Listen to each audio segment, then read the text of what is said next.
No, I listen to it all the time. I tell all my friends to smack it raw.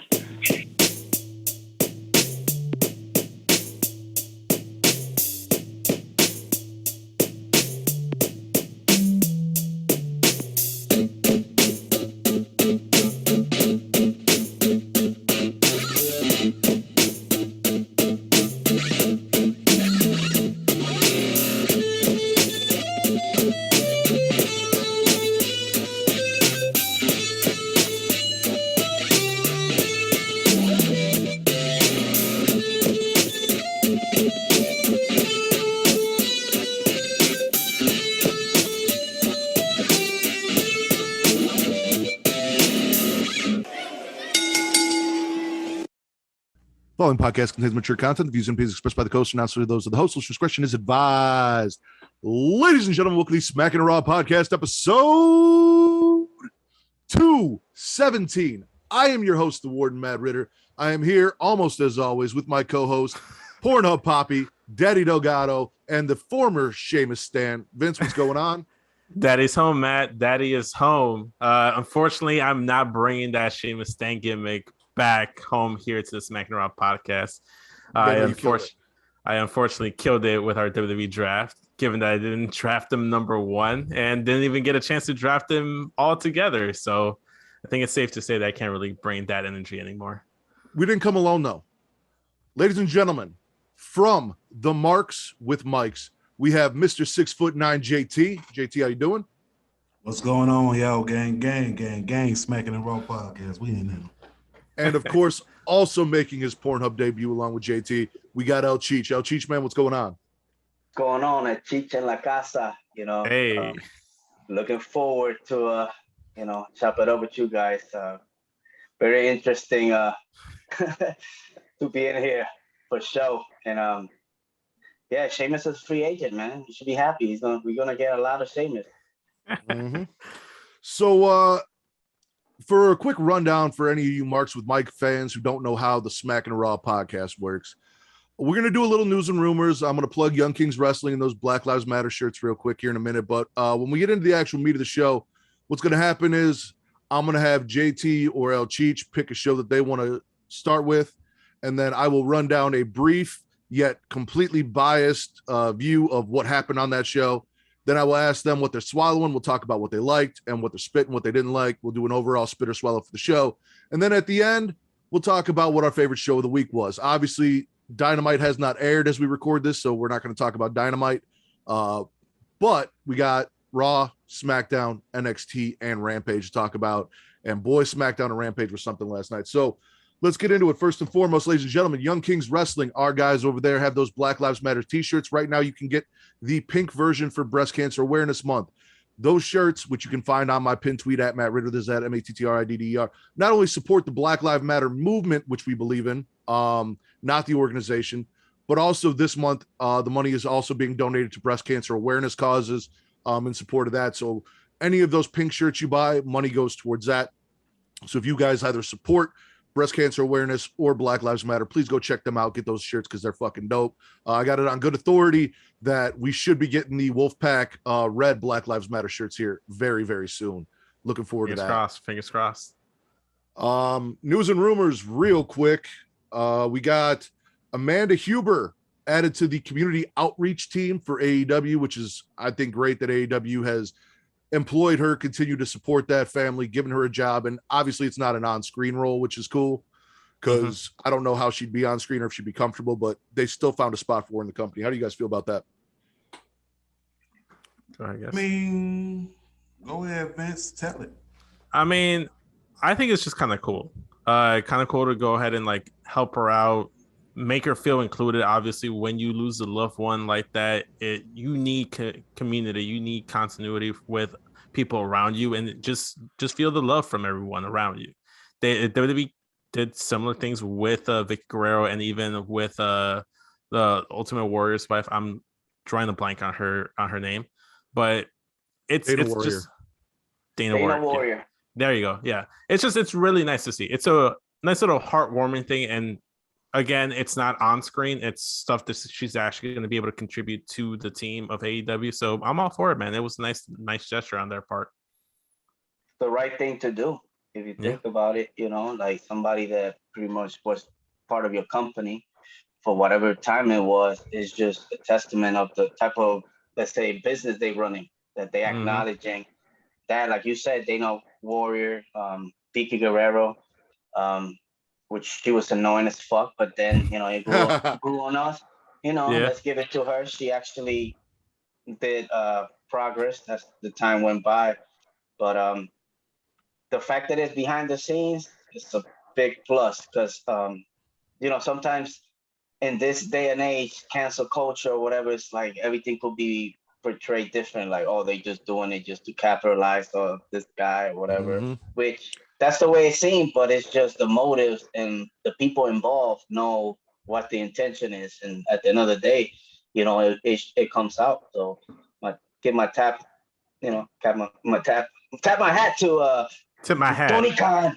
Yeah, tip my hat. See? Tip it, tap Saying it. all the drugs. Tip it, tap. Yeah. No, and you make a good point there because we've seen how people reacted to -1 being part of the Dark Order and on TV and all the comments on the internet. As we all know, 90% of the internet's full of assholes, especially on Twitter. Everyone's got an opinion and they got to share it, and normally it's negative as shit. So, having her off screen, fantastic. How are you guys feeling about the Iconics announced for Bound for Glory? I like it. I'm for it, man. I don't like that they just got a title shot like right off the bat. Y'all ain't do shit. Y'all just showed up. We here. I think it was like, who cares? Because fuck y'all. What the fuck have y'all done? You know what I mean? Like, I don't know. I never really was a fan, even though I was there when they won the title behind an Australian guy. So I was cheering for them. I was drunk anyway. But like, I think they could have started in a different way or unannounced. You know what I mean? It's kind of like, please buy our pay-per-view. Like, I hate when they do that. You figure only 5 people watch Impact, so they got to get the name out there. Yeah, I mean, it's right. You know what I mean? Like, it's true because I stopped watching it once they pulled it off from YouTube. I mean, not YouTube, Twitch. I could, I wasn't able to watch it. I was trying to watch it, but it's hard. And I see they doing stuff, but nothing against Tennessee, but it's just the same crowd. It just doesn't do it for me. You know what I mean? Like, you go to Philly or go, you know what I mean? Like, and not even that, because they probably just, you know what I mean, like hijack your show. You know what I mean? But they got so much potential, man. But it's just something about them that they just feel the ball. But good for them. You know what I mean? Good for them. So for me with Impact, there's cheesy that I like. Like, there's a certain way to do cheesy in wrestling that works. And Impact, I feel like they're trying to be cheesy, and you can tell that they're trying to be cheesy with a lot of the backstage stuff they do, and that doesn't work for me. Like, R-Truth comes out, he's funny, some of the stuff he says is kind of corny, but we all laugh, it works, it doesn't seem forced.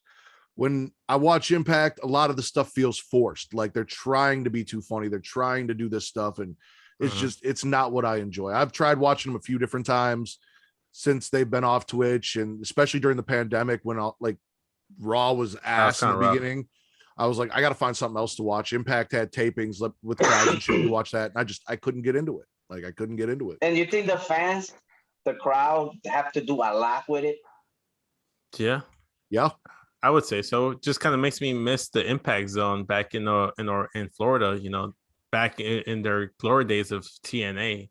That's when the crowd was a little bit more like better. It kind of gave me like a Full Sail vibe to it. But going back to the Iconics or the inspiration with 2 eyes, I gotta make sure you add the 2 eyes at the front. Like, man, I like the Iconics. I always liked them ever since from the jump from NXT. I was a fan of them. Am I okay with them getting the title shot right off the bat without doing anything? Of course I am, because I like the Iconics. They deserve a fucking title shot. There's no one else over there on Impact should be getting title shots. It's like Kira Hogan's not there anymore. She don't got a tag team over there. What other tag teams do they got over there? Like, it's a big name tag team. If like Christian Cage has shown up, or like some random like WWE guy showed up and got the title shot, I don't think we would have had an issue. I think the only issue here is that they're advertising it. If it was like last minute pop up situation, sure, why the fuck not? You know, no one would care. But it's because they're advertising. Everyone's like, oh, they haven't really done anything. Like those are fair points that JT was throwing out there. But I'm just biased and I just don't give a fuck. Give them fucking titles. Put the titles on them right now. They'll be the best business decision for them. Probably the biggest names they got in that women's division outside of like Deonna Purrazzo and Jordan Grace.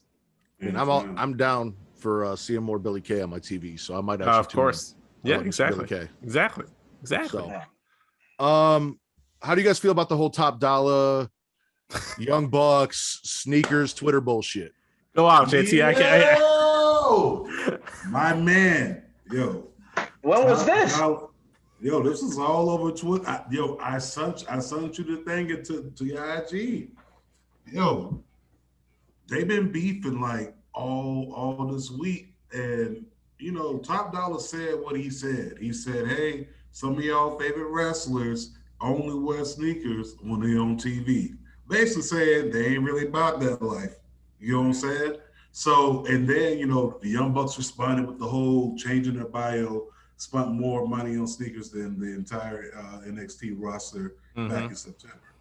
So it's like, you know, the tit for tat, it's cool, but what really got me was when my man Top Dollar dropped that freestyle on a Young Buck instrumental.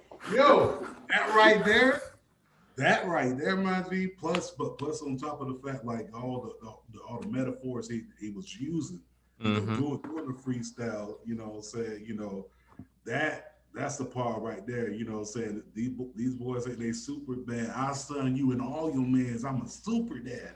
When he said that, I was like, all right, listen, throw in the towel, because right now the Young Bucks really can't do nothing. I mean, I really can't see them right now in freestyle. And they better not call Max Caster. Max Caster is okay, but Top Dollar. No, Max Caster is trash, first off. Thank you. I cannot stand Max Caster and his bullshit ass raps. It almost makes me miss old school John Cena, because at least those were entertaining and funny. He's not even funny, dude. He kills me. I have not listened to the Top Dollar freestyle yet, but Vince was actually just telling me about it before we got started. I need to check that out. I'm stoked as shit for that. That 5'8" line really kind of hit close to home, to be honest with you guys. But it was still good. Not all of us can be 6'9", so you know. Yeah. It's a blessing. It's a blessing. Or sound like Faison Love on a podcast. All right, so speaking of Patreon, one of our patrons submitted a topic for us. So real quick, I want to talk about, how do you guys feel about Bobby Lashley's title reign as WWE champion? He wants us to talk about the almighty WWE champion, our overall thoughts on his title reign. You know, we'll talk about who our favorite opponent of his was, you know, maybe some of the hits or misses that we could have got or didn't get. So Vince, overall, Bobby Lashley's title reign. Overall, this is a total swallow, just because I've been waiting for WWE to put the strap on Bobby Lashley from the jump back in like 05, 06 when he debuted back on SmackDown, and him getting the actual WWE title, not the Universal title, just felt that much more significant. It just coming off the heels of like Kofi Kingston like losing the title so abruptly, it was nice to actually see that man get a nice dominant run since right before WrestleMania, right? Because he beat the Miz for it, like going into WrestleMania. So it was a few weeks into it. You could say like what he held it for like 10 months, like 6 months or so. My math's not the best. I don't have the calendar in front of me, but it was a lengthy run. I want to swallow it. Anything Bobby Lashley does, everything by Hurt Business, I want to go ahead and swallow. It was all fantastic. In terms of like best opponent, though, I think my favorite opponent was Kofi. I think his matches, this series with Kofi Kingston, was very interesting, and it was just great to see two black men fighting for the top championship in all WWE, the WWE title. So it's nice to see. I loved it. Cheech. Where did I start? They dropped the ball. They dropped the ball with Lashley from the get-go. You know, then finally things started getting traction. We got the Hurt Business, and of course they dropped the ball. They fucked it up, and now they're trying to bring it back. Well, it's back, but let's see how long. For how long? He should have been booked as a machine, undestructible. Let's say on some Brock Lesnar shit. Mm. But I do not know what's the problem. That was there. It's like it's sitting right there in front of me. Brock Lesnar versus Lesnar. I mean, Brock Lesnar versus Lashley. It's okay. It's okay. Matt had the similar issue earlier on. Yeah, no, it's some good shit. No, but you had that shit right there in front of you. You know what I mean? And for some reason, when you think it's gonna happen, it didn't happen. And to me, ever since Lashley came back, that was the match. That was the match that was supposed to happen, and it never happened. So it lost. Like Lashley's reign. Look at how he won it. He picked, you know what I mean? And I don't know. They dropped the ball, man. And I think they could do better. And I see now that it seems like they realize that and they're gonna try it back again. Mm-hmm. But we just need new, fresh matchup. You know what I mean? And let's say when the draft didn't make no fucking sense because that shit don't go into effect for like a month later or whatever the fuck. It's like, what? Huh? Don't even get me started on that shit again.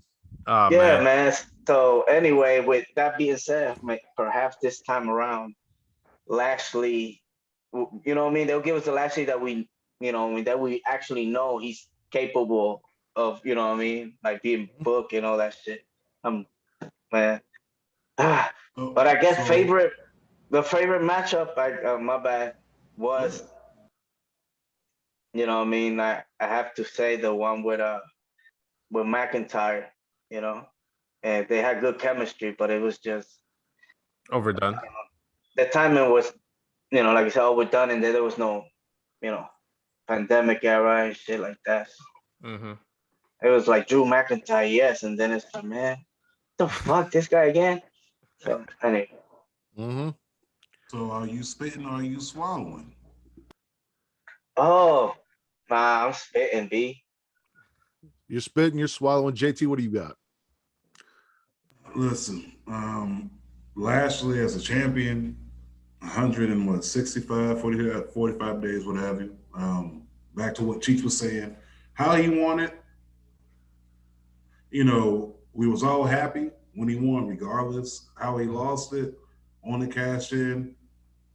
I mean, that's the only way that you can really see defeating a champion of that magnitude. You get what I'm saying? Mm-hmm. Same thing happened to Brock, and Brock's a beast. And back to what Cheech was saying, they should have been capitalized on that Lesnar feud, because when Lesnar came back, I thought Lesnar would have went after Lashley. That was just my mentality.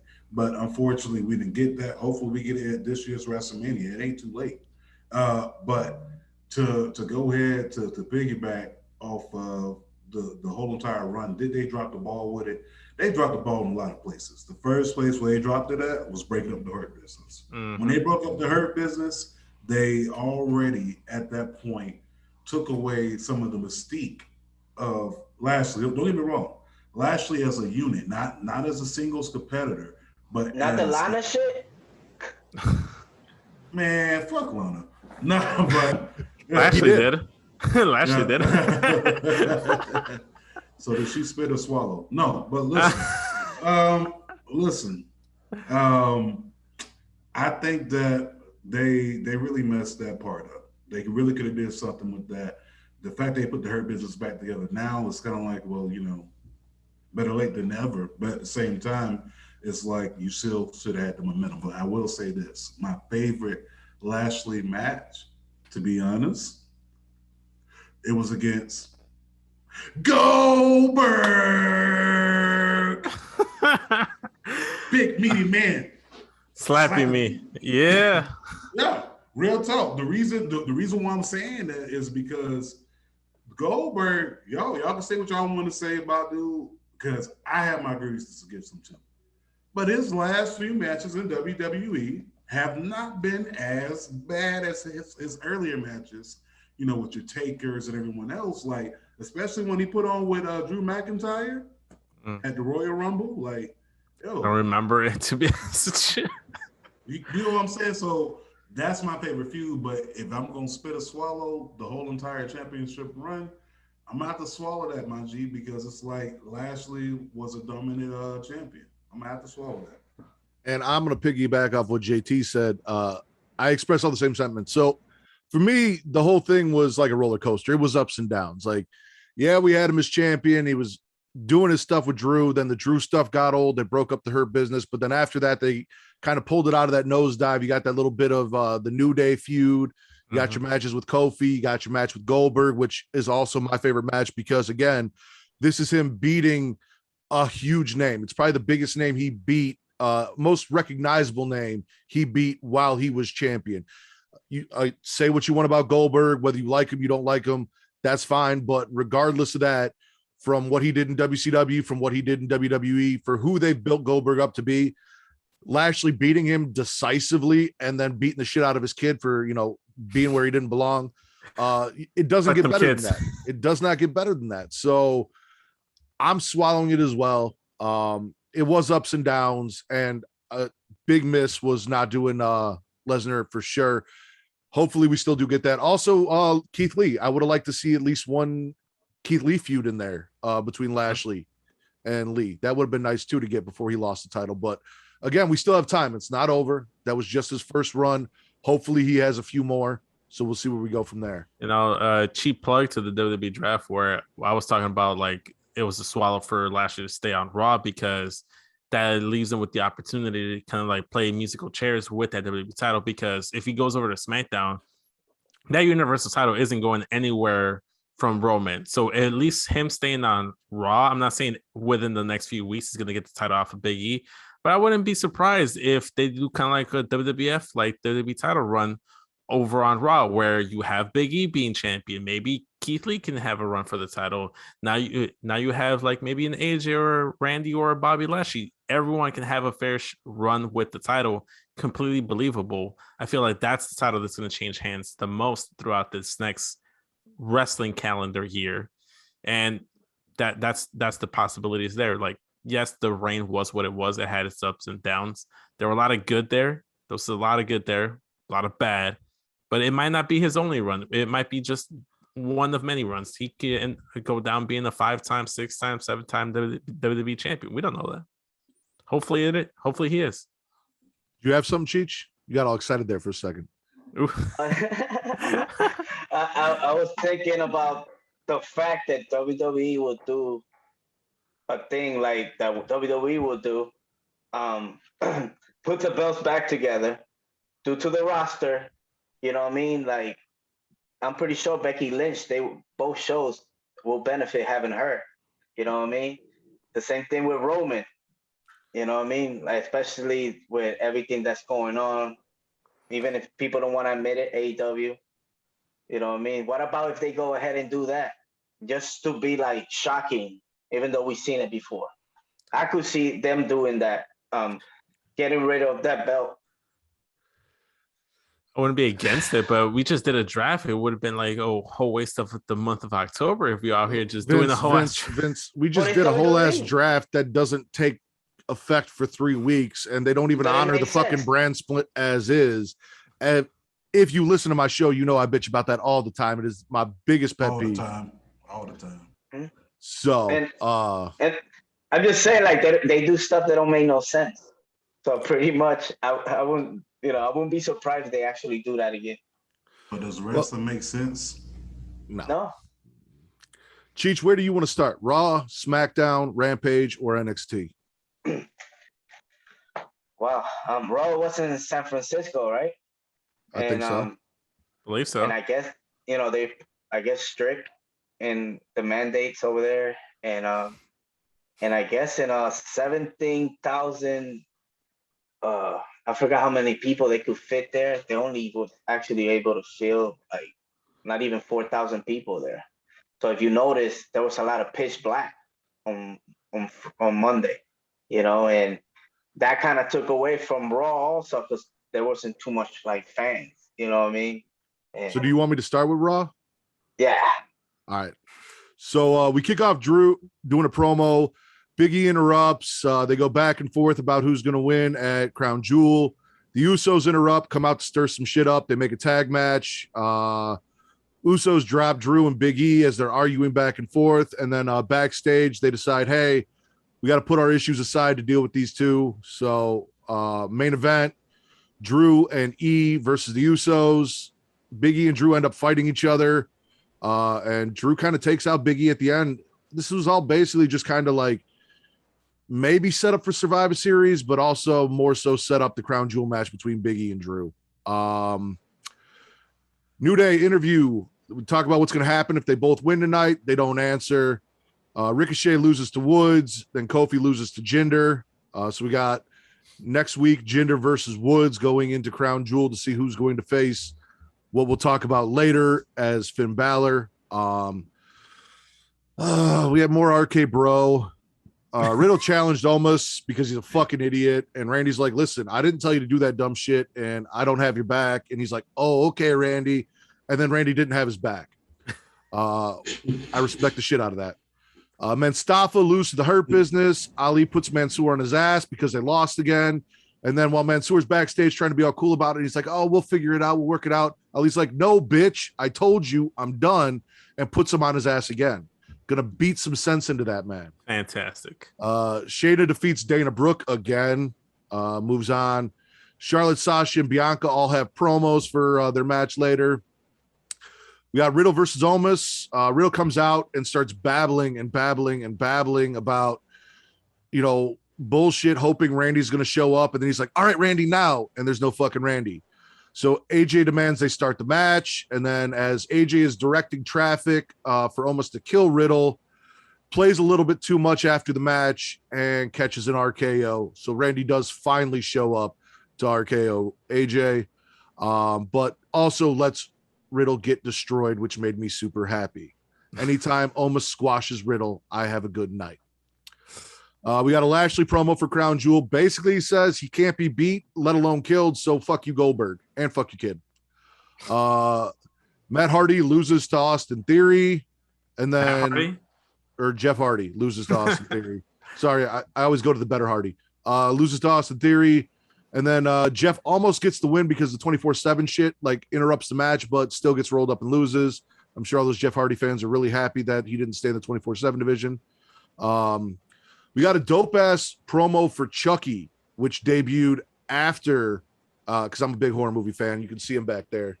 He's hanging out with us. Where he's watching clips from WWE and kind of commentating on it and everything. So that was a fun little crossover that we got because that debuted after NXT the next night. Bianca and Sasha versus Becky and Charlotte. The whole match breaks down, gets restarted. Becky ends up getting the pin, but the whole thing was kind of a big mess. Mm-hmm. Doudrop defeats Natalya to move on. And that was basically Monday Night Raw. So what are we swallowing, if anything, for Monday Night Raw? Let our guest go first. Absolutely. Go ahead, Chiefs. I know you very anxious. Got him. Oh man, yeah, my bad. Let me calm down. Man, I must. I'm trying to remember now. That part, Lashley coming out about the way he talked about, about Goldberg. I'm definitely swallowing and all that, and spitting back out and swallowing again, because that was some good shit right there. Damn, nasty. Yeah, no, I mean, we got Bobby Lashley out there again. He told Goldberg basically, fuck you, fuck your kid. If he gets involved again, it won't be an accident. You can't kill me. I can't be beat. Big E got lucky. I'll see you at Crown Jewel. One of Lashley's better promos. It's weird having Lashley out there with that out MVP to talk to him for him. Mm-hmm. So him getting some mic time isn't a bad thing. Yeah. JT, what are you swallowing? Well, since Cheech already swallowed Bobby Lashley, I'm gonna go ahead and probably swallow the women's division, to be honest, just because it's the women's division. Bianca Belair, Sasha. I mean, even though it was promos, let's give it up for Bianca Belair getting better and better each and every single time she picks up a microphone, because we can go back to NXT where it was kind of rough to get to a Bianca Belair promo. Pornhub. But now, looking at her now, she's definitely came a long way. Also, can I swallow something else? Yeah, you can swallow as much as you want. Okay. All right, cool. I definitely want to go ahead and swallow.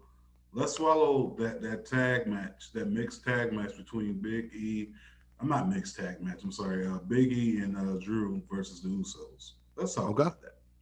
Gotta swallow that for the simple fact, good chemistry, but the end of that match, that big ass knot on Drew McIntyre's head. That right there, listen, wrestler or no wrestler, after the show, you gotta come see me, bro. Like, damn, after the show, we can knuckle up right here. Like, how am I supposed to go home to my family looking like this? I'm a monster. If y'all don't know what I'm talking about, go back and listen to the Mike Tyson post interview after he bit off of Evander Holyfield's ear. Mm-hmm. But I gotta swallow that. Okay. Interesting. For me, I want to specifically swallow Sasha pulling Bianca's braid to like pull her back into the corner when she was getting into it. Like, I thought that was fucking hilarious. I didn't even catch it during the actual match. I just saw the clip of it on Twitter and I just like I popped for it. I want to swallow Woods versus Ricochet because I thought it was a fantastic match. I think it was my favorite match of the entire episode of Raw from start to finish. It was just fantastic. It was great. And it's always just nice to see Woods gain some shine because he's always kind of treated as like the third member of New Day because like Kofi's like the vet. Like he's always treated like a third wheel. And it's always nice to go ahead and see Woods get some shine. And then last swallow is Big E's promo when he was talking about juices and nectars and like nipples and shit. It was fucking fantastic. And then how then he's backstage with Drew. It's like I saw how your dimples were percolating or whatever the fuck he was saying when he was talking about like the juices and the nectars flowing. I love Big E. I feel like he's smacking the Raw certified wrestler for sure. 100%. I'm gonna swallow almost crushing Riddle. I'm gonna swallow that every week and 5 times on Sunday. You really hate Riddle, bro. Listen, man. If you ever got mistaken for a wrestler and someone threatened to have you castrated because they thought you were that wrestler, you would not like that man either. I had someone straight up. Name is similar, bro. Yeah, I know. And I was just getting my name out there. Then this motherfucker shows up in WWE and ruins everything. So yeah, no, crush him every week. What about spitting? What didn't you guys like from this week? If I may, I want to go ahead because it's contradicting to what JT was saying. I'm spitting the women's division right now because Queen. Hold on, you're not spitting the women's division. I know where you're going with this. You're spitting the Queen's Crown tournament, correct? Yes. So the 2 matches in the Queen's Crown tournament felt very short. Like I'm not liking what they're doing with the Queen's Crown. It was supposed to be on par with the King of the Ring, and even the King of the Ring is falling a little flat on its head right now, for my opinion. Like I don't like the way they're treating the tournaments. Maybe they should have just had it all one night on one pay-per-view. It would have felt a little bit better. Maybe actually have some legitimate people in there that you want to win that tournament. Nothing against Selena Vega, but why the fuck is she in the finals? When you have options like a Toni Storm or a Liv Morgan that could use that opportunity to rise up the ranks in that women's division. Heck, maybe a Bianca Belair. It would be nice to see. Like Bianca's got 2 title shots. Give everything to Bianca. Bianca deserves it all, man. Like Queen of the Ring, Raw champion, SmackDown champion, all of that. Yeah. Just give her all. Give her the WWE title. Shit, pull a Katie and give her the IC title too. Do all that. Would be the EST then. I mean, yeah. The matches were just too short. I just don't like the concept of the Queen's Crown right now. Like tournament hasn't hit. The tag match, I love everyone involved in that tag match, but it was a fucking mess. It was a clusterfuck, and not in the best way possible. I just couldn't get into the match itself, and I just kind of want to move on past it. So, and that's saying something because I love Bianca and I love Sasha. Sasha's like my second favorite wrestler of all time, and I still I just wasn't feeling that tag match. And then Matt would be proud of this.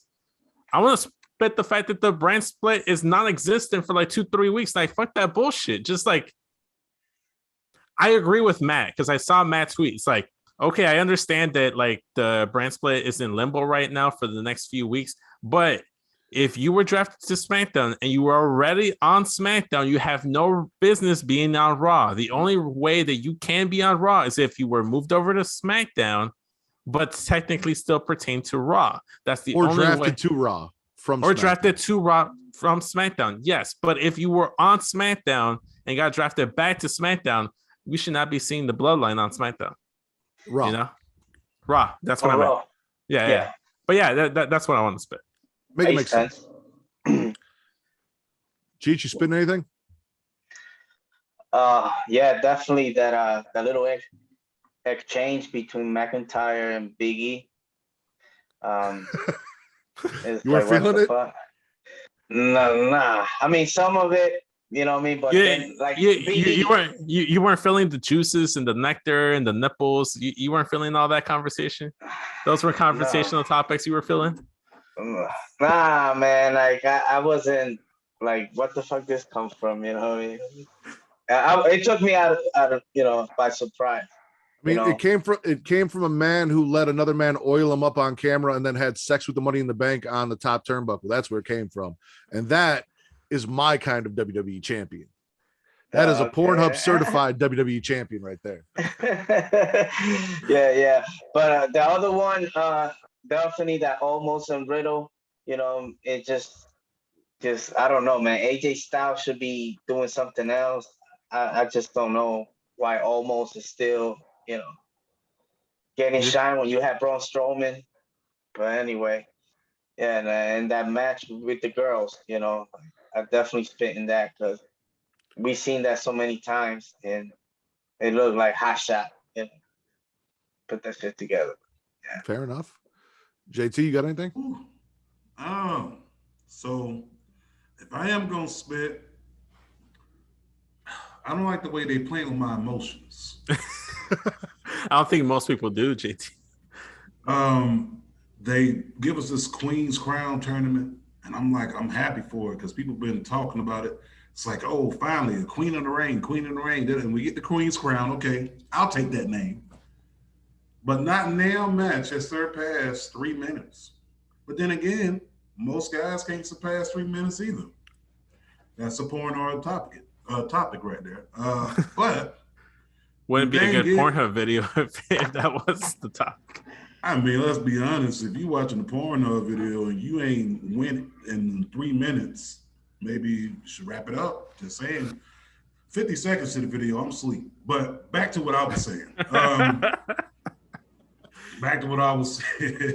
Yeah, the Queen's Crown, that whole thing with them little short matches, like I kind of feel like they playing us right now. Like we giving y'all what y'all want, but we not giving y'all what y'all want. You know what I'm saying? Mm-hmm. It's just a tip. Yeah, let's just put it in the tip, just a little bit, just the tip. If you're gonna put it in, put it all the way in. Don't just put the tip in there. It's like, but the other thing that I'm saying is Ricochet and versus Woods. I'm not spitting out the match. I'm spitting out the fact that, damn, man, it was his birthday. Y'all could at least give him a W. I thought you were just bringing up Ricochet because you said just a tip, but anyway. Man. I will say that I kind of wanted Ricochet to win that King of the Ring just so he can do the King Ricochet gimmick that he was doing in the Indies. It's not going to happen, but Xavier Woods needs to win this fucking tournament. Like, it's not going to happen, but it needs to happen. He was the one outspoken about bringing it back and all this, and he got this shit rolling. That's his shit. All Xavier Woods wanted, this man needs to win. I understand it's in Saudi Arabia, and you're either going to have Jinder Mahal crowned in Saudi Arabia as your King of the Ring because it's built for a heel, or they may go with Finn Balor to promote him from Prince to King. More than likely, Xavier's not even making it to Saudi Arabia, but he is the person that should be winning this. No point did I ever think that Xavier was going to lose to Ricochet and Ricochet was going to move on. Honestly, if he lost the first round, I would have lost my shit. I wouldn't have been surprised, man. Disrespectful. Monday Night Raw overall, we spitting or swallowing? I think I'm gonna spit. I don't think there was enough good on Raw this week, so it's gonna get spat. Yeah, they didn't drink enough water. I'm spitting. I'm gonna have to spit that one as well. I swallowed Raw the previous week, but definitely spitting this week. I'm with you guys. JT, SmackDown, Rampage, NXT. Where you want to go next? Let's go ahead and go to, I tell you what, let's go to SmackDown. All right. So we kick SmackDown off with Edge. He comes out, talks about how him and Seth are very much alike, kind of puts Seth over for the star that he is. Then Edge says he's going to end Seth in Hell in a Cell. And the whole time we got Seth backstage smirking and watching the Titantron, just happy that Edge is saying his name. Finn defeats Sami Zayn to move on to the finals of the King of the Ring tournament. We got a Seth promo. He talks about not being afraid, how he's got the advantage going into this match because, according to him, he spent more time in Hell in a Cell than Edge has, and that he's in Edge's head. Yeah, I felt the same way. Carmella loses to Zelina Vega. So before the match, they have a little chat, and Zelina's like, we're the better women. Let's go out there. We won't hit each other in the face. We'll just have a good old wrestling match. Well, Carmella fucks that up, kicks Zelina in the face. Then all bets are off. Zelina's going for her face. Carmella runs out to go get her mask. Liv's out there, got the mask. Liv kind of goes at her. Mella runs in, gets rolled up, loses. Zelina moves on to the main event, or to the finals of the Queen's Crown tournament. We got a Sheamus package, which Vince doesn't give two shits about because his Sheamus stand gimmick is now dead. Fucking happy talk. They talk shit about Kevin Owens. Boogs and Knock interrupt, give bad jokes. And then, yeah, that was really it. We got a tag title street fight that was fucking amazing. Street Profits lose to the Usos. They tore this motherfucker down. What we thought was the main event, Becky loses to Sasha. You got Bianca on commentary. Bianca gets a little bit of revenge on Becky for the bullshit that she's been pulling recently, and whips her arms, so she has to let go. Becky, distracted, ends up catching a backstabber and gets pinned by Sasha. And then in our main event, we have a contract signing during the commercial-free half hour on FS1. Paul tells Roman that everything in the contract's there. Go ahead and sign it. Brock grabs it, sign it, doesn't look at it. Roman's like, listen, are you some kind of idiot? You don't even read the contract. You just sign it. What are you, just some big dumb country boy? Brock goes, dude, I read it this morning with my advocate, Paul Heyman, and then just gets up and just drops that bomb and leaves. And Roman does not know what to do with this information. He looks angry and confused. And yeah. What are we swallowing from SmackDown? Ooh. Vince, I'm going to let you go ahead and start, bro. Well, first off, I got to swallow my girl Sasha Banks out here giving us another banger with Becky Lynch. I thought that match was fantastic. They gave it a really good time. That tag match as well. Street Profits, Usos, they always fucking deliver. That was fantastic. I'm all for Big Booty Brock out here stirring the pot, creating tension between Paul Heyman and Roman Reigns, just saying like advocate and what. Yeah, hey, you know what? He's been bigger. He's been bigger ever since he returned. I'm assuming everywhere, all around got bigger. I'm just saying, I've noticed some things. All right, so Vince, you guys do your spits. If I'm not back, get started on the swallows. I'll be right back. Okay. I think you meant it the other way around, but that's what I'm swallowing so far. I'm liking what Brock Lesnar's been doing with Roman Reigns and Paul Heyman. The tension on what side who Paul Heyman's going to be siding with, fucking fantastic. And yeah, like I said, Sasha again putting on a great match with Becky Lynch, and just the Usos and Street Profits killing it. What about you guys? Go ahead, Cheech. Yeah, I'm definitely swallowing that Becky Lynch and Sasha Banks match. They went in and they're needle movers, both of them. You know what I mean? So that's what we got. So she beats her. So now I guess they go into a crown crown apple, and that should be a banger. But the 30 minutes that we commercial free, and the shit that you gave the fans, even though another contract sign, like I'm definitely spitting that, because it's like, what the fuck, what I mean? I don't want to see that, just be more creative, it's like, I feel you. yeah, definitely. But other than that, the show, you know what I mean? Because I was kind of checking out what match was going on by when the buy-in, started and all that stuff, and it just totally, like, what I mean? It didn't amount to what I was expecting. You know what I mean? It seems like we're not gonna worry what's happening over there. So yeah, the rest, I only swallow that Sasha Banks, but the rest I spit. Yeah, okay. What about you, JT? Well, You mean Vince talked that entire time I was gone? No. Nah. No. Okay. So if I'm gonna swallow anything, I definitely gotta swallow the street fight. That's gonna get swallowed all day. Yeah, swallowed up. No gag reflex. That's going right through. I definitely got to swallow also Sasha versus Becky. Very good match. Sasha versus Becky. Bianca out there on commentary. All three women again. I love that. I'm definitely swallowing that. Then I also got to swallow. You might not like it, but I am going to swallow the contract signing only because Thought Heyman out here is messy. Yeah, his new name is Thought Heyman. It ain't Paul, it's Thought. This man is everywhere. He don't know. He don't know if he want to get in bed with Brock. He don't know if he want to get in bed with Roman. He don't know if he's gonna have a threesome. Like he gotta get this shit together. But I'm definitely swallowing that. And tell you what, one more thing that I want to swallow from that show is definitely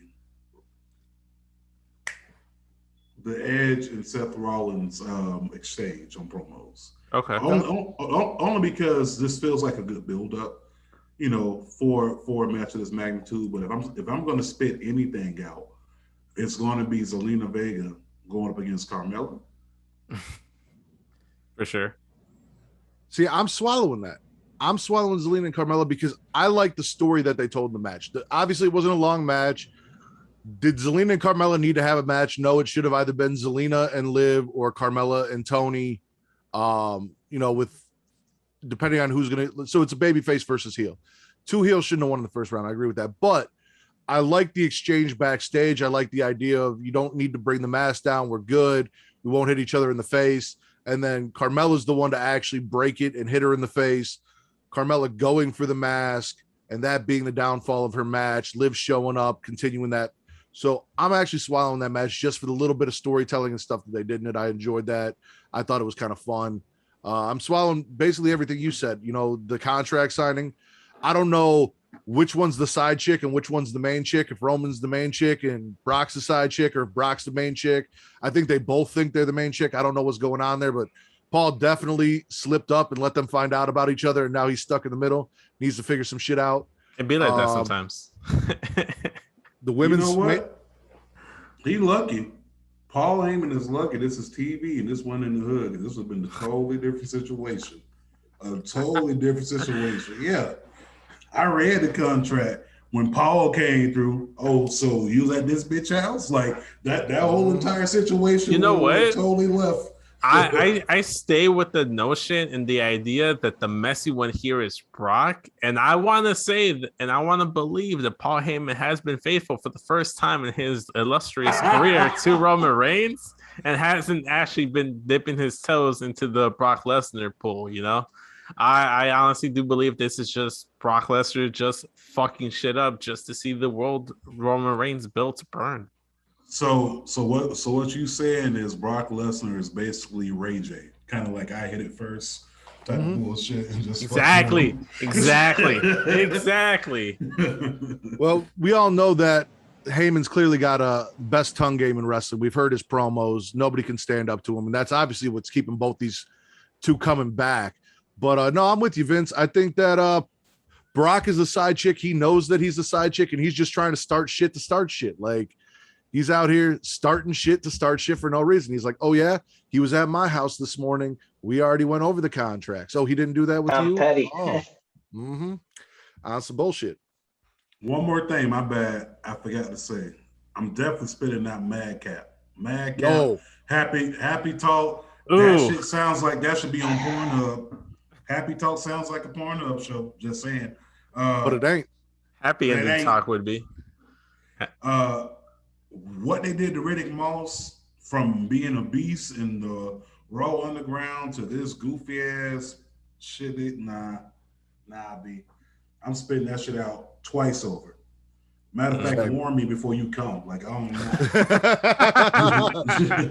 So I don't even want to taste it. I'm cool. Go ahead, Cheech.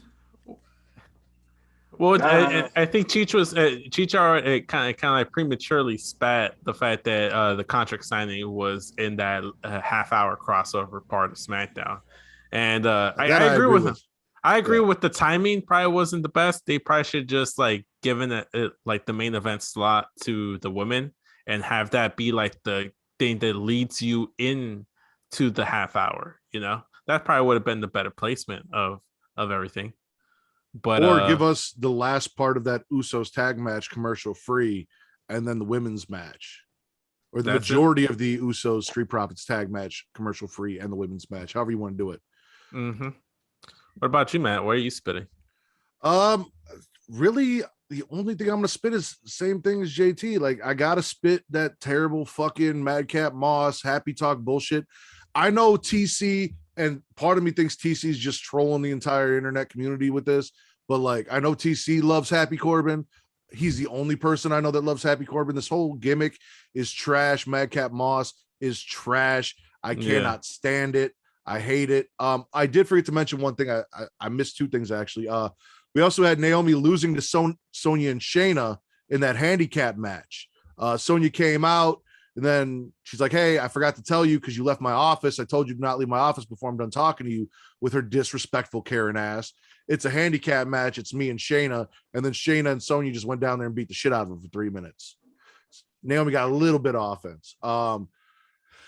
It's a story. I'm going to let that slide, but I really would have liked to just straight up, and I'm sure we will see Sonya and Naomi. So I'm looking forward to that. And we had a Hit Row package too. Get us hyped for Hit Row coming. But yeah, no, really.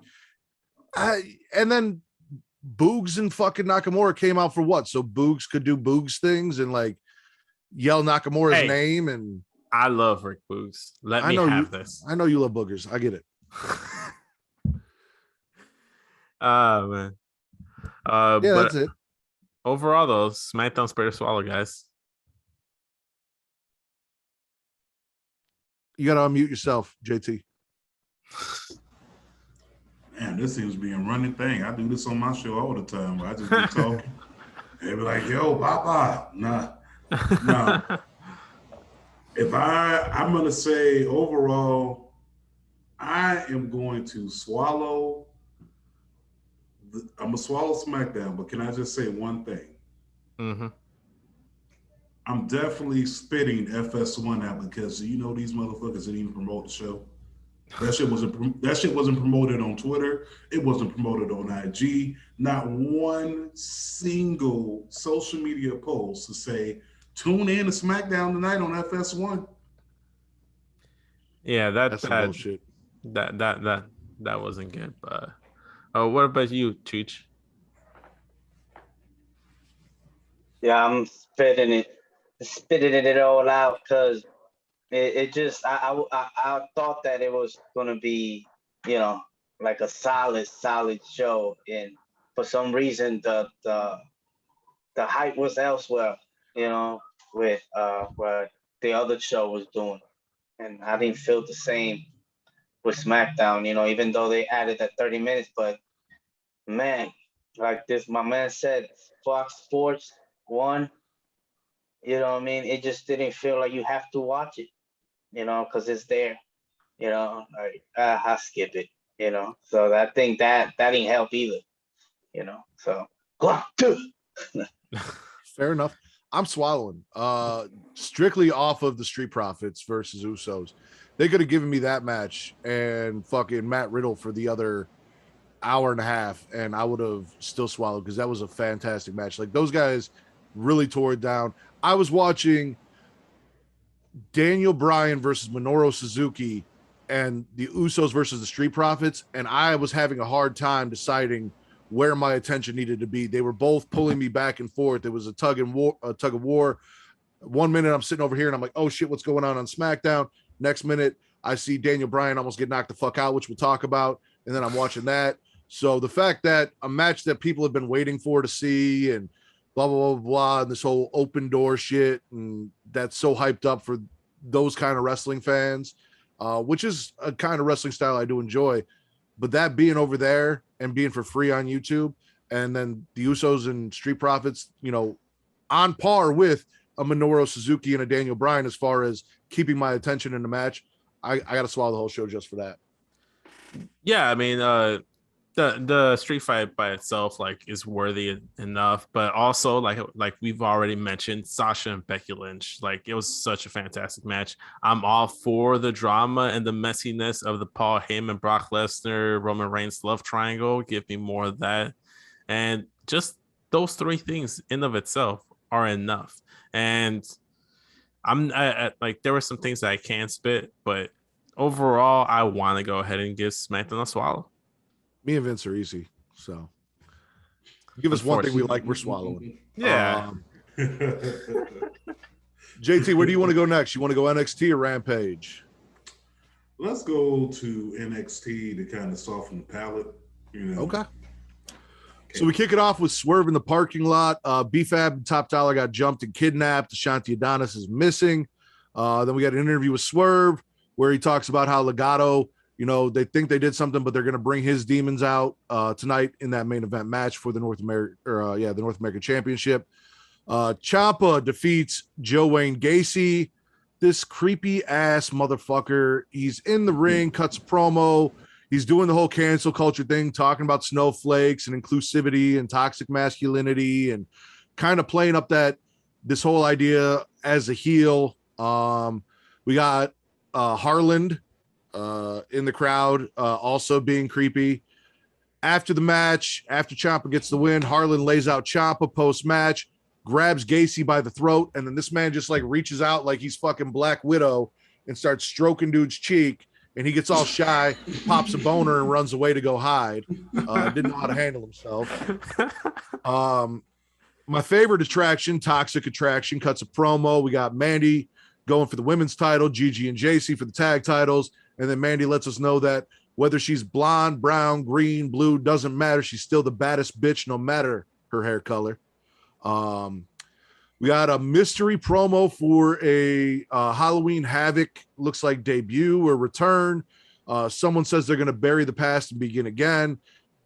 We saw a little shadow of the person, kind of looks like Dakota Kai. I think it's Ember Moon, just based off what Ember Moon's been doing lately, so we will see. Then we got Zion Quinn defeating Malik Blade. They tore it down. They did a good job. Ciampa interview. GYV comes in, talks shit about Ciampa losing to the big bad booty breaker, and then Braun shows up and says he's got Ciampa's back until Halloween Havoc. Then they're going to go at it. Ivy Nile makes her in-ring debut, defeating Valentina Feroz. We get an in-ring promo from Bivens, putting over the Diamond Mine. Jiro shows up, probably shouldn't have. Interrupts, says he wants a shot at the Cruiserweight title, pisses off one of the Creed brothers, and then loses to Julius Creed. And then as Diamond Mine's beating him down, Kushida comes in to make the save and also gets laid out by Diamond Mine. Raquel accepts the challenge, but says it's going to be a spin the wheel, make a deal match against Mandy Rose at Halloween Havoc. We got Lashing Out. Lash Legend basically says that Hit Row are the Legends of the Week, and my boy Tony D'Angelo don't get no love. Tony D'Angelo. I'm hurt by that. Yeah, no. Fuck Tony D'Angelo. I'm with Rick Havoc on that one. I ain't feeling Tony D'Angelo. Listen, he is an Italian from Chicago. When you say That's fuck Tony D'Angelo, you say fuck Matt Ritter. And I If do that's not how you appreciate want that. to, if that's how you want to take it, man, by all means, Vince, take it up come the on ass. Dunn and Holland lose to O'Reilly and Wagner. Andre Chase breaks down match footage after beating Jones and kicks a kid out of his class because apparently he is a college professor. Like, I don't know what the fuck that's about. My boy Tony cuts a promo and puts Lash Legend's producer in his trunk for disrespecting him, teaching lessons. Put that man in the trunk.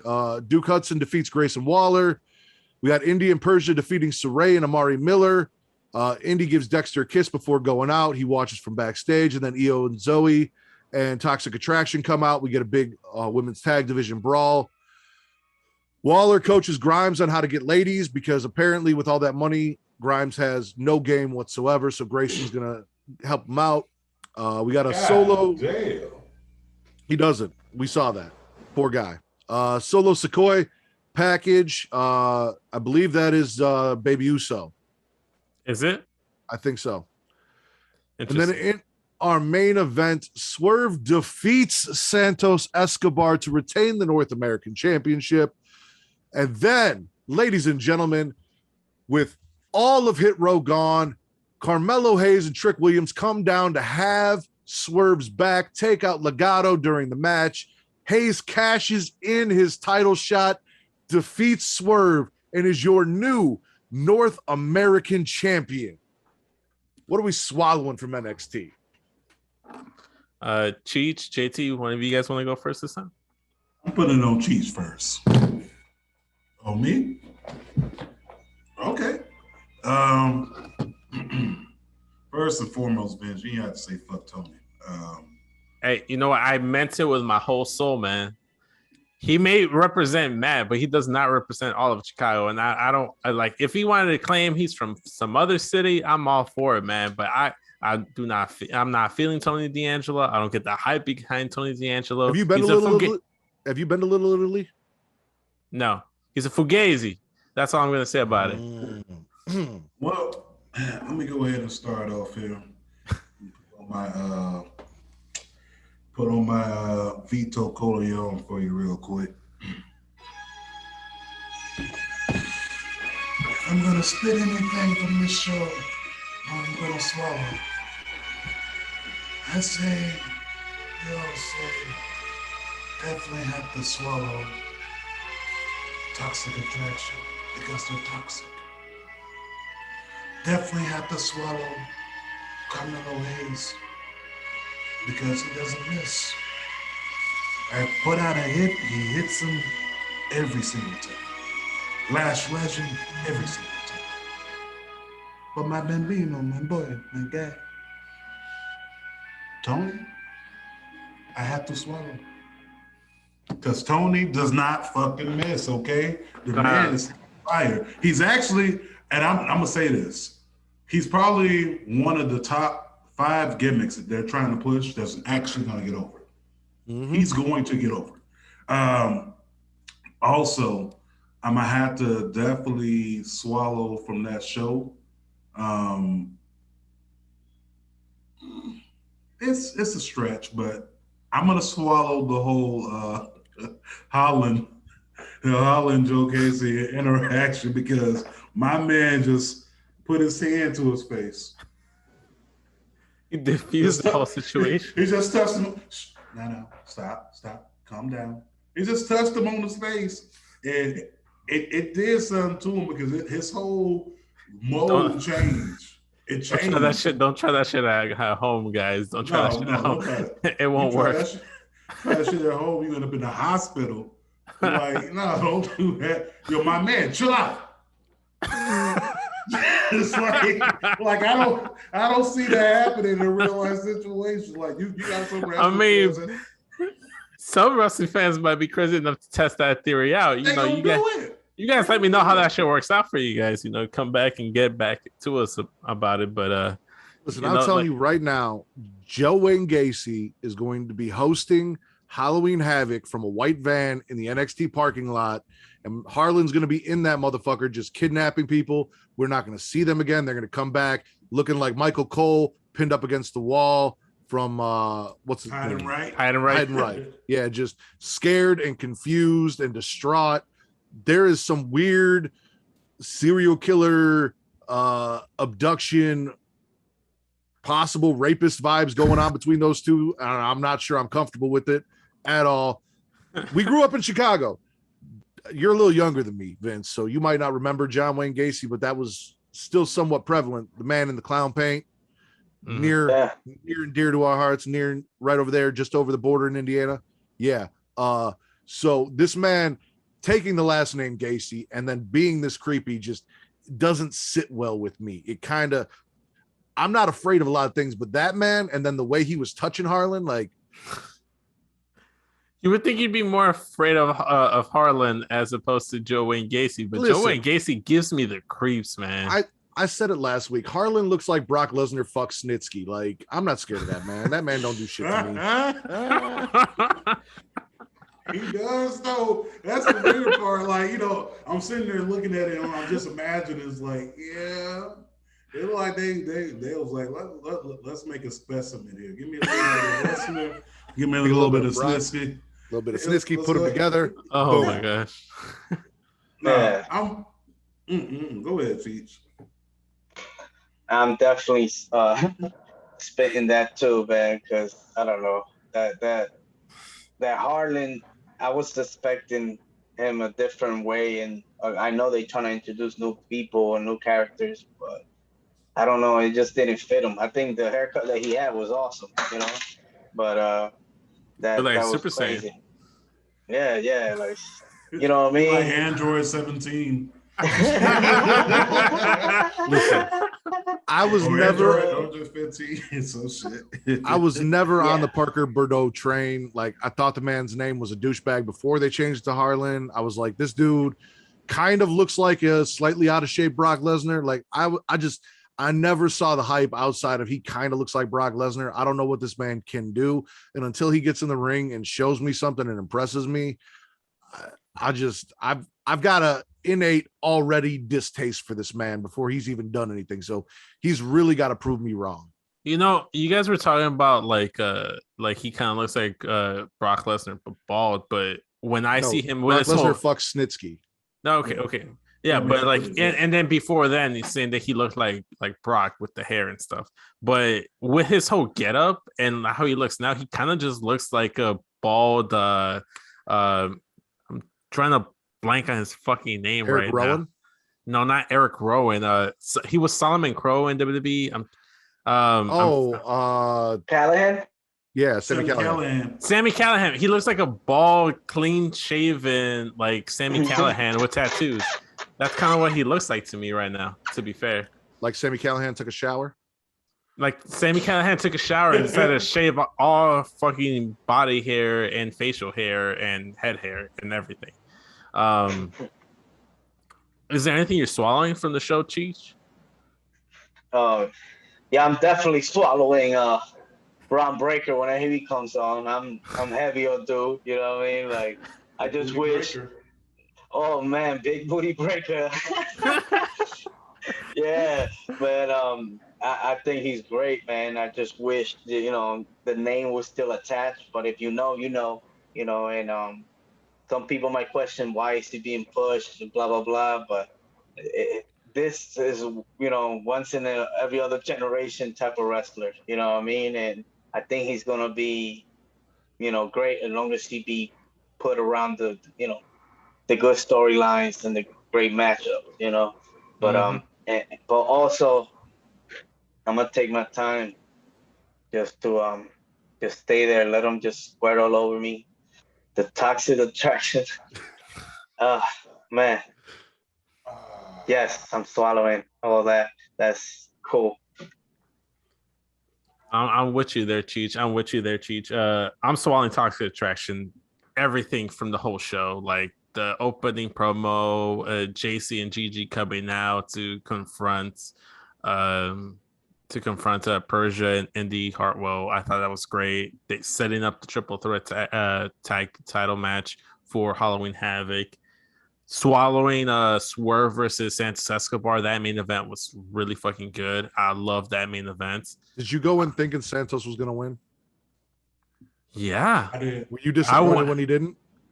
No, because I fucking love Swerve too. So like, it's kind of like I love Santos Escobar as much as the next guy, but man, Swerve's like fantastic right now. Like he can't miss. Like I know we talking about Melo can't miss, but Swerve can't miss right now. And speaking of Melo, like him cashing in his title opportunity, being the new North American champion, was fantastic. Want to swallow Ivy Niles' debut? I thought she was impressive. I liked what I saw from her. There's some prospect there. And as much as I hated him up until this point, I'm gonna swallow the Chase University like backstage stuff just because he got bleeped out. He cussed him out. I would have fucking died laughing if my teacher tried to cuss out a student in the middle of class. Like that shit would have been hilarious for the simple reason he cussed out that one guy. That's the only reason. I thought it was hilarious. See. What about you, man? You guys basically said it all. I'm going to double down on swallowing Tony D'Angelo. That man put Lash Legends producer in the trunk for disrespecting him. How can you not love a man who lives his gimmick and put a dude in the trunk? Like, dude came in and he's like, this Tony D'Angelo dude was trying to get on the show. She's like, yeah, Tony, you ain't getting no time on my show. He's like, oh, okay. Well, this motherfucker, we're giving him cement boots, dropping him to the bottom of the Chicago River. He's gone. I'll be on that show. I'm all for Tony. Let him do it. And Saints of Newark just came out on HBO Max, so there's no better time to, capitalize on the opportunity. No. But oh yeah, I am. Yeah. I watched it. It was damn good. But no better time to capitalize on the opportunity of this kind of character when The Sopranos has now returned to us in the form of this movie, this prequel movie that's out on HBO Max. So like, come on, Vince, come on. You got to get on the Tony D'Angelo train. Right. I can't do it, man. I can't get in that Tony D'Angelo train. Man, I can't even feel his gear, man. Like his gear is like lazy as hell. I don't like it. I'm not I also appreciate that the man's a brawler. Like he came in, yeah, he hit some moves, but mostly he's a brawler. And what would you expect from a Italian thug gangster is punches and kicks and brawling. Like I want style fits the character too. I wasn't talking about the style. I was talking about the gear. I wasn't feeling like what he decided to. He dresses like Big Vito. Yeah. Like, ain't feeling it. You're a hater. This is like his gear, whack. His t-shirt, whack. His hat, whack. Wife beater, whack. Chest hair, so you just whack. So hair, what I'm hearing whack. is you just don't like Italians. That's what I'm hearing. Like we're back on your D'Lo Brown bullshit. I like you, man. Back on your D'Lo Brown bullshit because that is an Italian style that you were just shitting all over. Yeah, I was about to say because I'm not 15% Italian though. Don't do us like that, bro. No. Just Tony D'Angelo. Just Tony D'Angelo. I fucks with Italians. I just don't fuck with Tony D'Angelo. Mm-hmm. All right, what are we doing? Spitting or swallowing NXT overall? I'm swallowing it. It was a damn good show. I'm a swallowing NXT. Yeah, the only spit I was gonna have is Joe Wayne Gacy versus Ciampa because I thought the match was whack. I didn't care about it. Cool, Kyle and Von Wagner beating Pete Dunne and Rich Holland, whatever type of match, and spitting Tony D'Angelo because he doesn't represent us from Chicago. No matter what Matt may say. Well, he doesn't represent you, but you're a Latino from Chicago. He represents me. I'm an Italian from Chicago. See, that's the difference. He's not representing you, but he is representing some of us. So, and how have you never been to Little Italy? Don't question me. I'm not on trial here. You are right now, motherfucker. We is not going there. We'll go to cafeteria court over this shit. Anyway, Cheech, spit or swallow, NXT. Oh, swallow. I'll swallow. Yeah, because definitely I didn't expect that ending either. You know what I mean? Like to tell the truth, I didn't watch it towards the end. So I seen, boom. I went to bed. I wake up the next morning and I see Carmelo Hayes all over. And I'm like, what the fuck? So that definitely caught me by surprise. So let's say I had a wet dream. Yes, took it all in the face. Yes. Solid NXT as well, man. Like the closing of NXT was fantastic with Melo, Swerve, and Santos Escobar, Toxic Attraction. There was a lot of good on there. There was a lot of good. It was really good, man. Full on facial. Damn swallowing. Just facial, baby. Just terrible. Just I'm with it. NXT. All right. Let's hit Rampage. So we kick off the buy-in of Rampage with Tay Conti defeating Santana Garrett. We also have an American Top Team package where they put over Junior Dos Santos because they got the main event match, the 6-man tag. We got Lee Moriarty losing to Bobby Fish, and also Tree Seaman Danielson defeating Minoru Suzuki in a banger of a match. Suzuki at one point hit Daniel Bryan with the forearm that I was worried was going to take him out of competition with his concussion history, just laid that man out, straight forearm to the jaw. They beat the shit out of each other. Main show, Punk defeats Matt Sydal. Ruby defeats Allie. Penelope Ford comes out, jumps Ruby Riott. Allie lays Ruby out with the Nux post-match. The Dark Order challenged the Super Clit to a match because they're back and Hangman's back. And yeah, they got Hangman's back even though he doesn't want it. Then our main event, the Inner Circle lose to American Top Team and the Men of the Year. We had a big brawl after the match and the return to the Inner Circle of Proud and Powerful, which I've been bitching about for weeks as to why my boys are not out there saving Sammy, supporting him in his TNT title win, and having his back if the Inner Circle is still a thing. It didn't make any sense to me. So Proud and Powerful are back, making the save, getting in the mix. Rampage, what are we swallowing? Go ahead, guys. Yeah, guess go first. ahead, bro. Guess first, okay. Yeah. Cheech, you want to start off on this one? Why not? Fuck it. No, bro. Okay. It wasn't the, let's say, the Rampage that we expected. Like, let's say after the first dance, you know, the hype.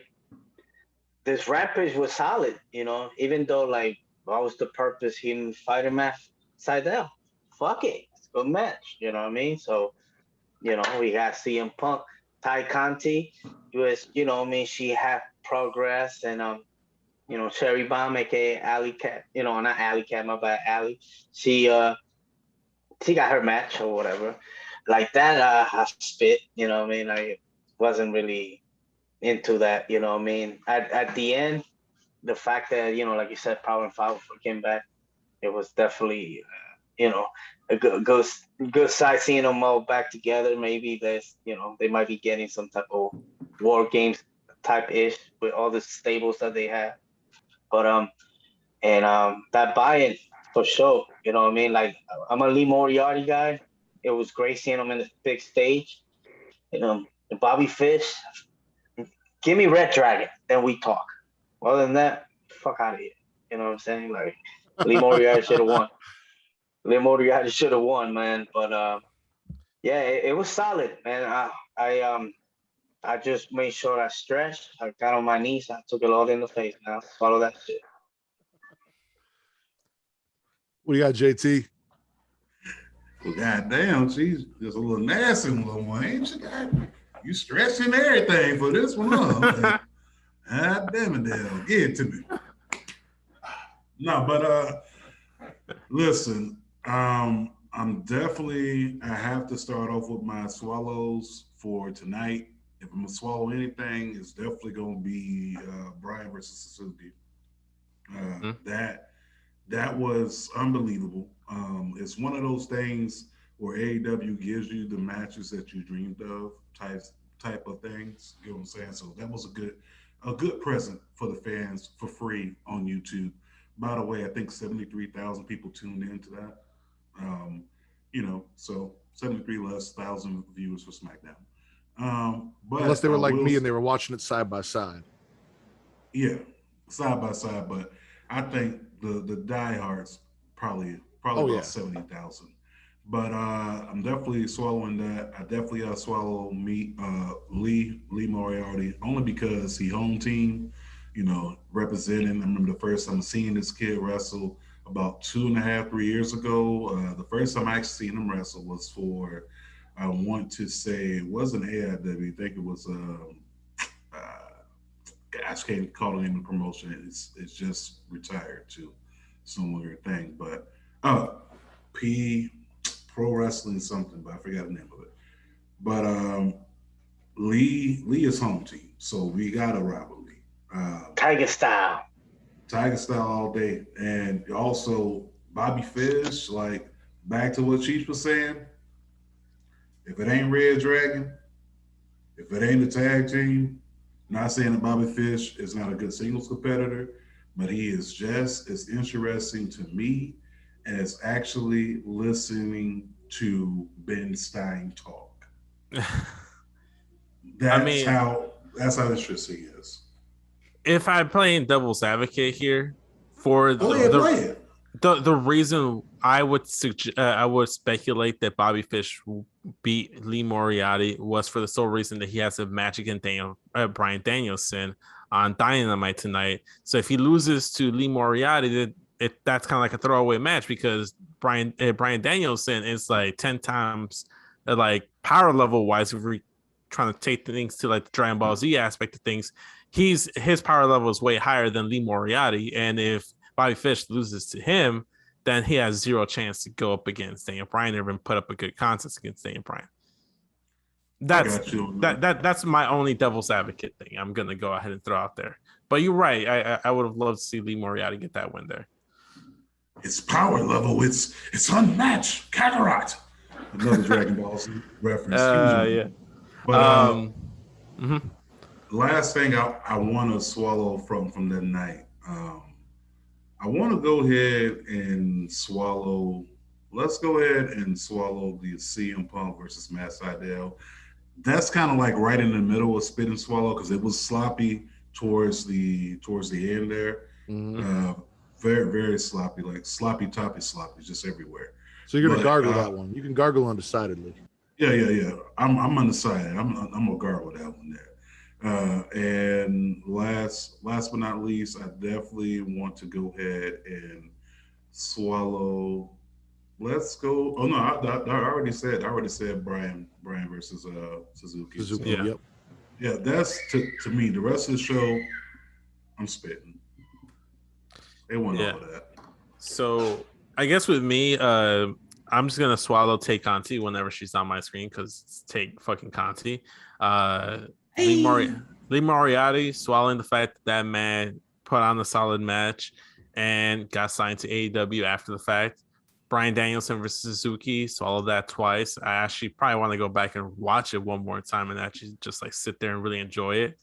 Then Punk versus Matt Sydal, best match on the actual Rampage card because yes, it was sloppy, but man, sometimes like that's the best blowjob you can get, man. When the sloppier, the better. Sometimes you need a little sloppiness with that BJ.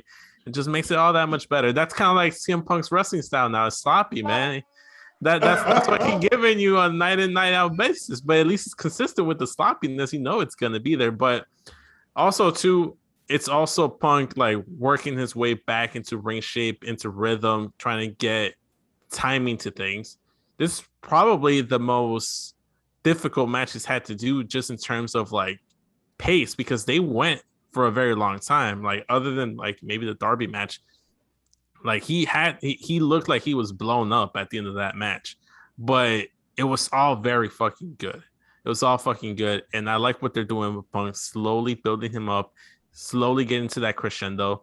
And just want to swallow the fact that this man went back in with the trunks instead of the tights because that tights look ain't it.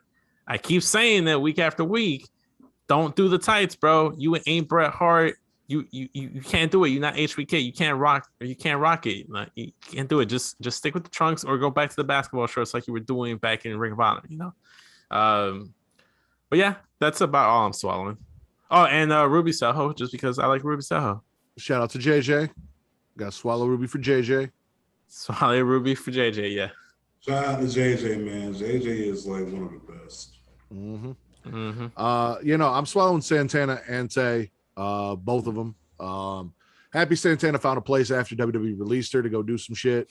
So it was a fun match. Tastes fantastic. Love seeing her out there. Basically everything you guys said. Like I got nothing else to add to that. Tree Seaman versus Suzuki was fantastic. Punk versus Seidel was what it was. What are we spitting? American Top Team. Fuck American Top Team. You didn't even watch the match. I don't need to watch it to not give a fuck about what American Top Team does. Like, I got up to the Ruby Soho match and I stopped watching because I didn't give two fucks about that. Like, I don't care any like even the promo. I don't give a fuck, man. I don't give a fuck. And what sucks is that I love Scorpio Sky and I love Ethan Page, but everything surrounding them with American Top Team, trash, garbage. Get off my screen. Don't like Basura. it. Basura. Yes, thank you, JT. But yeah, I'm spending all that shit, and yeah, that's about it. Everything else was just kind of gargle. Everything else was just kind of gargle or a swallow. Cheech? Yeah, I'm definitely gonna spit on that match of Ty Conti and Alley Cat. I keep saying Alley Cat, damn it. Well, there isn't a wrestler called Alley Cat. So yeah, it was Ruby and Alley. Ruby and Alley. Why I keep saying? But anyway. I mean, I got Ty on the brain too. I understand it. Like when she's out there, it's kind of hard to see anything else. Latinos do it better if you ask her. Yeah, man. Like before, it would be some drift on the balls, but not no more, man. I don't get that out of her. It's just more like get out of my face. You know, definitely that match. You know what I mean? Like it didn't do it for me. Definitely spit. But and another thing, whenever the Dark Order's on my screen, it just, man, erectile dysfunction, man. Like I just don't want to deal with them motherfuckers. They're over, you know what I mean? They're so overdue. I don't know why they're still in our, you know, we know why, but it's just fuck. Definitely I spit. Mm-hmm. Yeah. JT? Well, I'm spitting. Excuse me. I can't take this shit no more. All right. Couple things I gotta spit. First thing I gotta spit right off the top. CM Punk's trunks not his trunks, but his long pants. Yeah, the tights. The tights. Gotta spit that out. I'm also gonna spit out, if we talking about spitting, definitely gotta go ahead and spit the Thai Conti. So I'm gonna go ahead and piggyback on that. I'm also gonna spit out the Inner Circle versus American Top Team, only because of the fact that the top team does nothing for me. The only time anyone's top team would be doing anything for me is if I'm getting top. So if I'm not getting top team is not going. Also, I also gotta spit out Chris Jericho inside the ring with Junior DeSantos. Like that's just not even believable. Like this is an MMA fighter, but then again, does wrestling make sense? But no, I gotta spit there, yo. And I also definitely got to spit out the fact that these guys, what's these guys' names? The tag team. Listen to that last name. Fuck, I'm to my tongue. Men of the Year? No. Powerful? Proud and Powerful. I'm spitting them out because they haven't done anything for them. You know, up until now. But still, it shouldn't even take that long. Like the hottest tag teams to ever grace tag team wrestling in the last decade, you signed them onto your company, and you wait this long to give them a title, or even a title shot, or even inside the actual storyline. I got to spit out the fact that Jack Hager is inside the ring. Okay, why is he on my screen?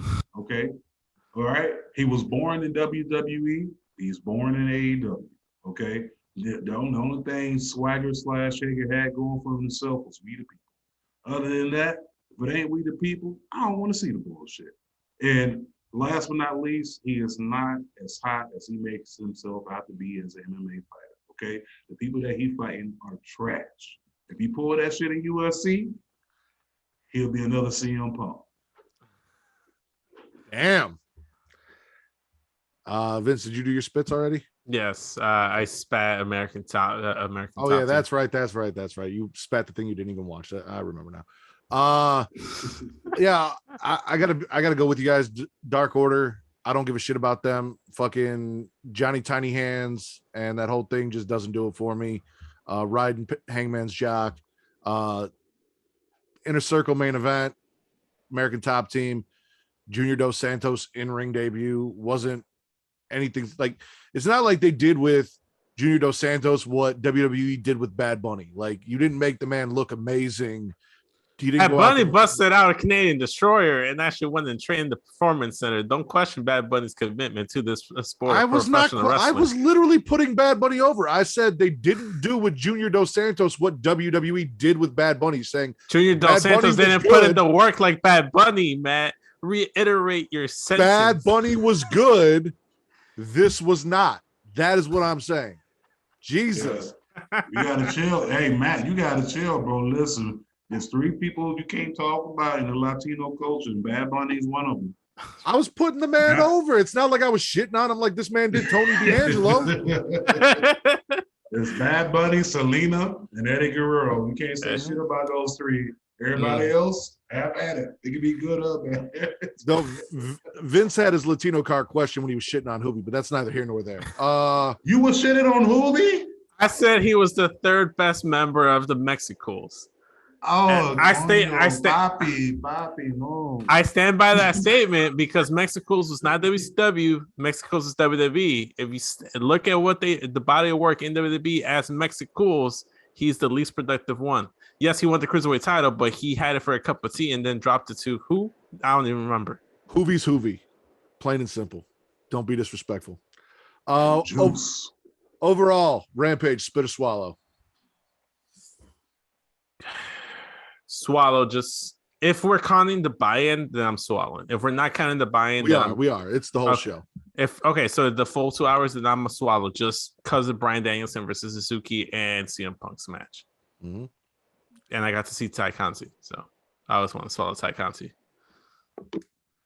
Cheech, I saw you doing you swallowing it? Yes, all over, facial all day. No, I'll tell you, I'm definitely swallowing. That was a good Friday night of, of wrestling. Like I was looking forward to it. They doing different things, I guess, in the fact of how they promote and shit. And then they hit us back with, the next day, the all hands on deck. So hopefully we see Arn Anderson smacking Cody again. But yeah, definitely swallow. Mm-hmm. JT? Gargle? Fair. That's fair. I'm kind of with you, but I feel like I'm going to let that Daniel Bryan, Tree Seaman Danielson versus Suzuki match sway me, and I'm going to swallow because, they did kill it. Even though it was on YouTube, it wasn't technically Rampage. It was the buy-in. That was a really damn good match. So if it was just Rampage itself and it wasn't the buy-in shit, I probably would have gargled or spit. If we add in the buy-in, I'm going to swallow. All right, JT, what was your favorite show this week? Hands down, favorite show. If I had to go with it, it's going to be the A show, SmackDown. Favorite show, SmackDown. Cheech, favorite show this week? Yeah, I must say it's NXT. NXT. Vince. Oof. I'm gonna go ahead and say SmackDown just because I liked a little bit more of the wrestling that they gave me there. And I don't want to give Rampage the buy-in. I don't want to give them the benefit of the doubt. I want to give that its own separate thing. Well, this is a first because I'm going NXT. I definitely thought NXT was better than SmackDown. So we're divided 2-2. And technically, I can't do what I normally do and just say that it's my show, so I have the overruling vote because, Vince, you're here now this week. I normally do that when you're not here. So for the first time ever, I think on their first episode with Marks and Mikes, we are going to say that SmackDown and NXT were the best shows of the week. They can bang this one out. They can bang this one out together. and NXT with the Smackin' Raw podcast, because I'm with Cheech. NXT killed it. You gave me Big Booty Breaker. You gave me Carmelo as champion. Like, damn good shit. So, all right, Cheech, JT, if you guys have a PSA, because I know you guys like to do that on your show, now would be the time to do that. Otherwise, also plug where they can find Marks with Mics. Check you guys out. I know you guys just dropped a new episode with Tiff from Down for the Count that I was listening to. I'm about halfway through. So far, fantastic. Well, definitely appreciate that. So first and foremost, make sure y'all do follow us on all social media platforms, whether it be Twitter, IG, the Book of Faces. It is all the same. It's the name of the gimmick, Marks with Mics. That is MarksWithMics, and that is the same on YouTube and all your podcast platforms. Very easy. It sounds just the way it's spelled. Also, PSA. We are on Pornhub, so I'm gonna have to change it up. COVID is still here. As we usually say, man, hey, listen, the best way to defeat COVID, you want to make sure you start with great hygiene. Okay? Wash your hands, wash your ass, use soap. Cheech, how these people got to do that, Poppy? Remember, face to ass, not ass to face. It's very simple. If you're trying to survive this, man, you gotta wash your face before you wash your ass. If you wash your ass first, then wash your face. And over the bum, gotta use soap. Soap is key essential. And hey, make sure you definitely follow us everywhere. Of course, merch store, and spread those positive vibes out there, man. Positive vibes only. And your rules about COVID and washing face to ass, not ass to face, also applies on Pornhub, because you won't not only want to be protected, but also want to be clean. Wash your hands, wash your ass before you engage in any sexual activity. And mouth to ass, not ass to mouth. That works. Put it on a t-shirt. Put it on the t-shirt. Yeah, that's a t-shirt right there. That's a t-shirt right there. Mouth to ass, not ass to mouth. Unless you're having a threesome, that's totally different. Different story. Different story. For sure.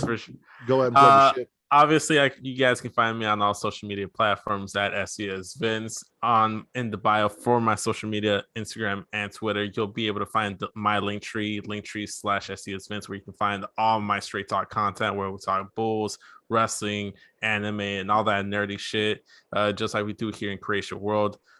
Matt was just recently on the latest episode of Straight Talk with Katie. We did our mock draft of our rosters. If you haven't already, I think we still have like one more day, or like maybe like 2 hours by the time Travis drops this fucking episode. So go ahead and vote and see who had the better roster.